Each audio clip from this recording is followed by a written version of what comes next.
3 American soldiers are dead, killed in Iran's retaliation for the assassination of Supreme Leader Khamenei. Staff Sergeant Michael Torres, age 29, from San Antonio, Texas. Married, 2 children. Corporal Jessica Lee, age 24, from Portland, Oregon. Engaged, college graduate who joined the Army to pay off student loans. Specialist David Chen, age 22, from Los Angeles, California. Son of Chinese immigrants, first in his family to serve.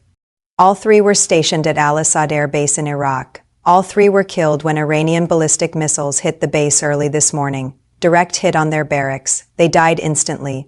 Iran launched over 400 ballistic missiles and drones at US bases across Iraq, Syria, and the Arabian Gulf overnight. This is the largest Iranian attack on US forces in history. Dozens more American soldiers were injured. The death toll could still rise. And President Trump just addressed the nation from the Oval Office. He said Iran will face hell to pay. He said the response will be overwhelming and immediate. He said American forces are preparing for the next wave of strikes. This is no longer just about Khamenei. This is no longer just about Iran's nuclear program. American soldiers are dying, and that changes everything. This is Strategic Signal Report. I'm Sarah Mitchell. Over the next 11 minutes, I'm breaking down exactly what happened at Al-Assad Air Base, how Iran's attack unfolded, what Trump said in his Oval Office address, what military options are on the table, whether Congress can stop this, and what happens in the next 48 hours as this war escalates beyond anything we've seen. 3 families just got the worst news of their lives, and more could be coming. Let's go. Let me walk you through exactly what happened overnight at Al-Assad Air Base in western Iraq, because the details show how devastating Iran's attack was. Al-Assad is one of the largest U.S. military bases in Iraq. It houses approximately 2,500 American troops. It's a critical hub for US operations in the region: drone flights, surveillance, logistics, special operations. Iran has attacked this base before. In January 2020, after Trump assassinated Iranian General Qasem Soleimani, Iran fired ballistic missiles at Al-Assad. Over 100 US soldiers suffered traumatic brain injuries, but no one died. This time was different. According to US Central Command's statement released this morning, Iran launched a coordinated attack beginning at 2:14 a.m. local time. Here's the sequence. Wave 1. Approximately 200 kamikaze drones launched from western Iran. These are Shahed 136 drones, cheap, slow, but carrying enough explosives to destroy buildings. Most were shot down by US air defenses, but the drones served their purpose. They overwhelmed the defense systems and depleted interceptor missiles. Wave 2. Ballistic missiles. Iran fired at least 50 missiles, mixture of Fateh 110 and Zulfiqar missiles. These travel at speeds over Mach 3. They're harder to intercept than drones. US Patriot missile batteries shot down most of them, but 3 got through. 1 missile hit the barracks where Staff Sergeant Torres, Corporal Lee, and Specialist Chen were sleeping. The building collapsed. All 3 were killed instantly. According to the Pentagon, their bodies have been recovered and will be returned to the United States in the coming days. Another missile hit a dining facility. 12 soldiers injured, several critically. They're being evacuated to Germany for treatment. A 3rd missile hit the airfield, damaging several helicopters and destroying a drone maintenance hangar. Beyond Al-Assad, Iran also hit other targets: a U.S. base in Erbil, Iraq, and drone attacks. No deaths reported, but several injuries. U.S. naval base in Bahrain, attempted drone and missile attack, all intercepted by ship-based defenses. U.S. positions in eastern Syria, rocket and mortar attacks from Iranian-backed militias, 2 soldiers injured. This was a massive, coordinated attack designed to kill Americans, and it succeeded. Within hours of the attack, Iran's Revolutionary Guard released a statement, and the language tells you this is not over. Here's what the Revolutionary Guard said. The blood of our martyred supreme leader has been avenged, but this is only the beginning. Every American soldier in the region is a legitimate target. Every U.S. base will be struck. Every American ally who supported this aggression will pay the price. The statement continued. We have launched over 400 missiles and drones. We can launch 4,000 more. The United States has bases in Iraq, Syria, Kuwait, Bahrain, Qatar, Kuwait, and Saudi Arabia. They are all within range. American troops cannot hide. They cannot be protected. They will die until the United States leaves the Middle East completely. That's not a threat. That's a promise. Iran is saying openly, we will keep attacking until you leave. And here's what makes this so dangerous. Iran didn't just attack military targets. According to reports from Dubai and Abu Dhabi, Iranian drones also targeted civilian infrastructure in the way last night. Burj Al Arab Hotel in Dubai was hit by a drone. The 7-star luxury hotel, at least 15 people killed, including American and British tourists. Oil facilities in Abu Dhabi were targeted. Several fires reported. UAE is a close ally. This attack is designed to punish them for allowing US forces to use their territory. Iran is no longer limiting attacks to military targets. They're hitting civilians, they're hitting allies, they're expanding the war beyond just US forces. Last night at 10:47 p.m. Eastern Time, President Trump addressed the nation from the Oval Office. He looked angry. His voice was measured but seething. Here's what he said. My fellow Americans, tonight I must inform you that 3 brave American soldiers have been killed by Iranian aggression. Staff Sergeant Michael Torres, Corporal Jessica Lee, Specialist David Chen, heroes who served with honor and died defending our country and our allies. Trump continued, Iran has made a grave mistake, they believe.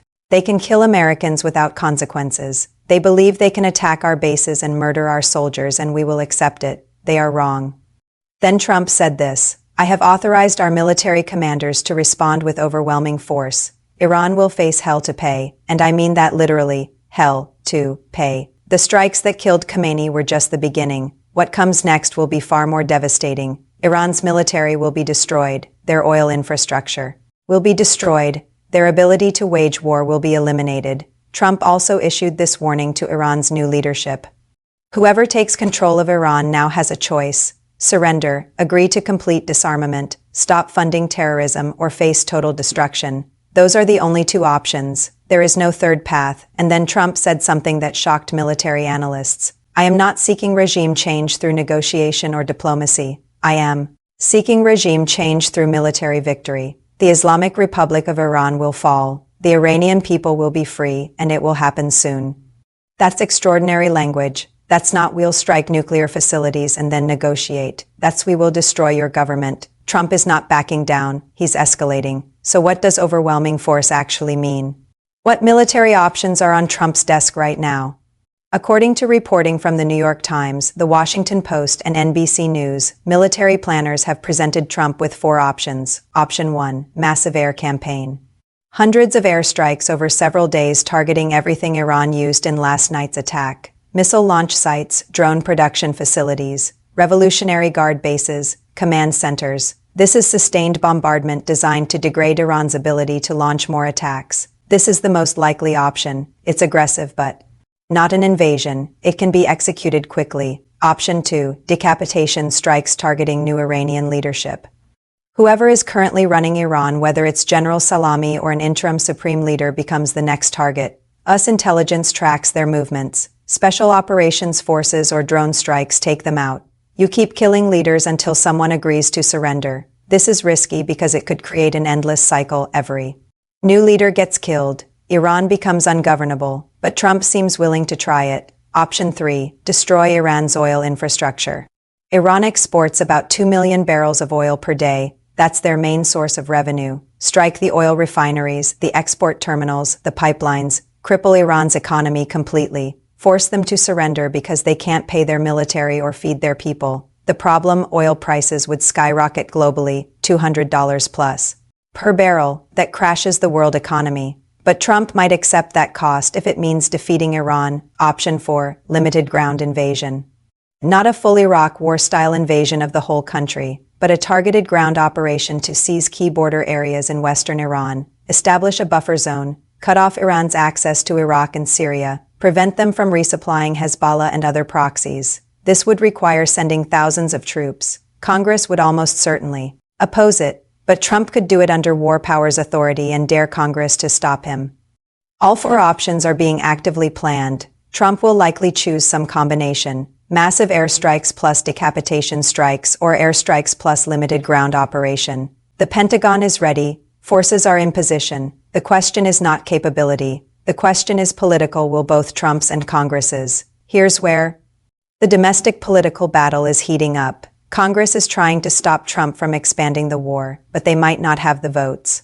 According to reporting from Politico and The Hill, House Democrats are introducing a war powers resolution this week. It would require Trump to withdraw US forces from offensive operations against Iran within 30 days unless Congress formally declares war. The resolution is expected to pass the House. Democrats have the majority.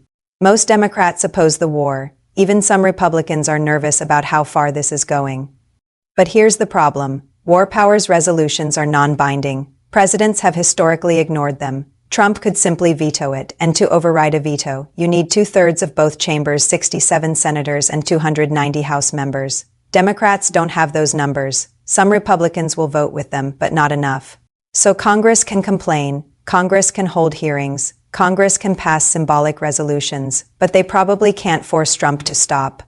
The only real check on presidential war powers is impeachment, and no one is seriously talking about impeaching Trump over this, at least not yet. Senate Majority Leader Chuck Schumer said yesterday, "The president has gone too far. Killing Khamenei without congressional authorization was reckless. Now American soldiers are dying. Congress must reassert its constitutional authority to declare war."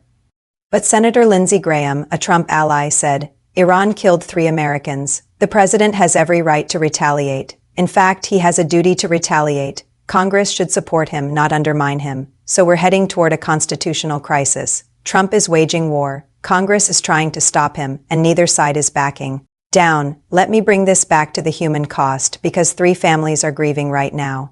Staff Sergeant Michael Torres leaves behind a wife, Elena, and 2 daughters ages 4 and 6. According to his sister, who spoke to CNN this morning, Michael joined the Army at 18. He served 3 tours in Afghanistan. He was supposed to come home in 2 months. His family is devastated. Corporal Jessica Lee was engaged to be married in June. Her. Also a soldier, posted on Facebook, "You were my everything. You served with honor, and now you're gone because politicians couldn't figure out how to keep the peace. I love you forever." Specialist David Chen was the pride of his immigrant parents. His father came to the U.S. from China in the 1990s, worked 2 jobs, put David through high school. David joined the Army to serve the country that gave his family opportunity. His mother told NBC News, "My son believed in America. He believed in duty. Now he's gone, and I want to know, what did he die for?" That's the question millions of Americans are asking. What did they die for? Trump would say they died defending America and our allies from a terrorist regime. Critics would say they died because Trump assassinated a foreign leader without thinking through the consequences. But whatever the answer, 3 families have empty chairs at their dinner tables tonight. And if this war continues, there will be more. So what happens next? What should you be watching for in the next 48 hours? Monday morning tomorrow, Trump meets with the National Security Council and military commanders. According to White House officials, he will finalize the military response plan. Expect a major announcement by Monday afternoon. Monday evening, the bodies of Torres, Lee, and Chen arrive at Dover Air Force Base in Delaware. Trump is expected to attend the dignified transfer ceremony. That will be an emotional moment, and it will harden public opinion on both sides. Some will say avenge them. Others will say bring everyone else home before more die. Tuesday, Congress holds emergency hearings. Defense Secretary Pete Hegseth and Secretary of State Marco Rubio will testify before the House Foreign Affairs Committee. Expect explosive confrontations. Democrats will demand Trump seek congressional authorization. Republicans will defend the president. Tuesday or Wednesday, U.S. military launches the next wave of strikes on Iran. According to Pentagon sources, the operation will be larger than Operation Epic Fury. More targets, more destruction. Trump wants to send an unmistakable message: attack us and we will destroy you. Iran's response will come within 24-48 hours of the U.S. strikes. Iran has already proven they can hit us bases with ballistic missiles. They will try again. More American soldiers could die. Oil prices, watch crude oil markets Monday morning. If prices spike above $180 per barrel, that means traders believe Iran will close the Strait of Hormuz, or that oil infrastructure is about to be destroyed. That would crash global markets. Russia and China both condemned the U.S. strikes that killed Khamenei, but they haven't intervened militarily. Watch whether Russia provides Iran with advanced weapons. Watch whether China threatens economic retaliation against the U.S. If either happens, this becomes a great power conflict, not just a regional war. The next 48 hours determine whether this stays a limited US-Iran conflict or explodes into something far bigger. Let me end with the question that matters most. How does this end? Because right now we're in an escalation spiral. US kills Khamenei, Iran retaliates and kills 3 Americans, US retaliates harder, Iran retaliates again, more people die, and the cycle continues. There are only 3 ways this ends. 1. One side surrenders. Either Iran's new leadership agrees to total disarmament and regime change, Or Trump decides the costs are too high and pulls back. Neither seems likely right now. 2. Both sides exhaust themselves. After weeks or months of back-and-forth strikes, both countries run out of missiles, money, and political will. A ceasefire gets negotiated. Neither side wins. Both sides just stop shooting. 3. It escalates into a regional or global war. Hezbollah attacks Israel. Israel invades Lebanon. Syria gets involved. Russia provides weapons to Iran. US hits Iranian oil infrastructure. Oil prices collapse the global economy. And suddenly, this isn't just us vs Iran anymore, it's World War III. 3 American soldiers died last night. More will die in the coming days. And the question every American should be asking is, what are we willing to sacrifice to win this war? And what does winning even look like? 3 U.S. soldiers killed: Staff Sergeant Michael Torres, Corporal Jessica Lee, Specialist David Chen, killed in Iran's retaliation for the assassination of Supreme Leader Khamenei.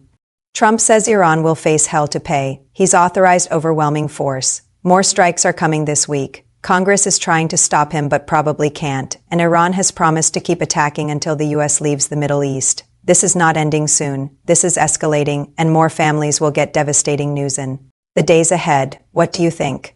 Should Trump retaliate harder? Should he negotiate?